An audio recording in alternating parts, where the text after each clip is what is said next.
Prince Harry thinks his brother Prince William is trapped in the royal family and doesn't know it, as royal expert has claimed. Royal commentator Richard Fitzwilliams said the Duke of Sussex, 36, grew up knowing he would have no defined role within the family, which led to him resenting not being taken seriously, despite all his military and charity work. He added that the royal's marriage to Meghan Markle undoubtedly changed him, but his rivalry with his brother long outdates his relationship with his wife. Harry, who now lives in a $14 million mansion in Montecito with his wife and their children Archie and Lilibet, recently announced he has been secretly working on a bombshell book for nearly a year. Speaking to Entertainment Daily, Richard said, "Many think that the fact that William grew up knowing he would one day be king and Harry had no defined role, led to rivalry between brothers who were considered inseparable. Harry's reputation was as the royal wild child for years. William's image was far more serious however he behaved. Some say Harry resented not being taken seriously, despite his military service and charitable work. Harry now believes he was trapped as a member of the royal family and that William currently is but doesn't know it." The rift between them, long reported and first confirmed in the ITV documentary about their South Africa trip, is public and serious. It was his marriage to Meghan which unquestionably changed him. He added that the Fab Four idea, that saw Harry and Meghan work with Prince William and Kate Middleton, was a disaster.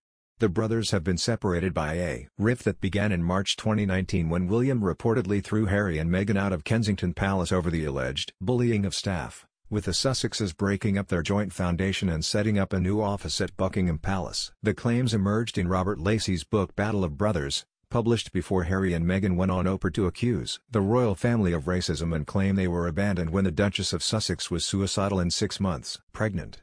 Harry first publicly said his brother and father were trapped by the institution of monarchy, and that feels really let down by his father Charles. In a series of astonishing claims, Harry revealed the Prince of Wales cut off contact with him in the wake of his decision to step away from the firm. He told how, during his time in Canada, his father refused to answer his calls as tensions within the family rose and their relationship soured. The royal brothers recently reunited for the unveiling of a statue of their late mother Princess Diana to mark what would have been her 60th birthday. The pair, who previously were last seen publicly together at their grandfather Prince Philip's funeral in April, may have healed their rift with their aunt Sarah Ferguson, 61, recently telling Australian Women's Weekly the statue brought unity and togetherness to the family.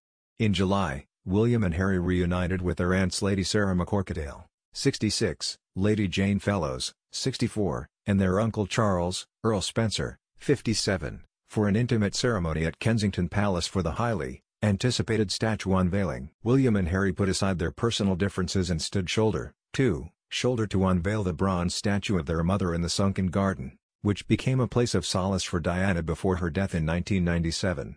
The garden was replanted with 4,000 of Diana's favorite flowers in honor of the event. At the time, sources close to Earl Spencer have said that there is a hope that the celebration of their mother's life and legacy will bring Harry and William together again after months of discord over the Sussexes' decision to quit the royal family and subsequent interviews in which they publicly criticized the royal family.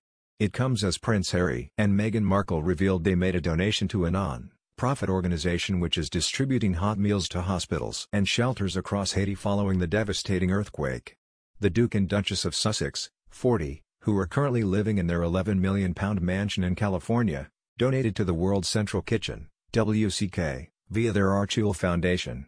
The organization, run by their friend, Spanish chef José André, works globally using food to empower communities and strengthen economies by providing hot meals to people in need around the world.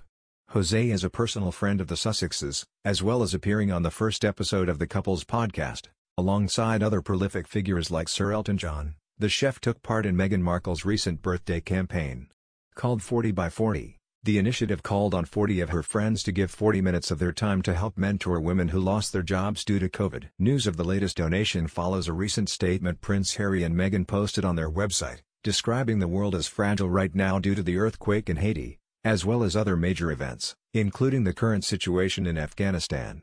Titled A Message from the Duke and Duchess of Sussex, the statement said about Haiti, "The world is exceptionally fragile right now, as we all watch the growing humanitarian disaster in Haiti, and the threat of it worsening after last weekend's earthquake. We are left heartbroken." The pair came in for criticism on social media after publishing it, as they called on people to make donations to charitable organizations, while failing to disclose how much they themselves would give. The lengthy statement was also criticized by royal expert Angela Levin, best known as Prince Harry's biographer, who called it phony. She told Female, "I think Harry and Meghan's grandiose, comfy and caring comments about the situation in Afghanistan, the disaster in Haiti and new COVID variants is another example of them trying to set up some sort of alternate woke royal family. Like most of their compassionate gestures, there is no indication about what they themselves will do and whether any donations will be going through our Tool Foundation. Their comment that they want to alleviate suffering among those we know and those we may never meet, that will prove our humanity, sounds so similar to their recent comment, 'We must be compassionate to those we know and those we don't know,' that makes it sound equally phony.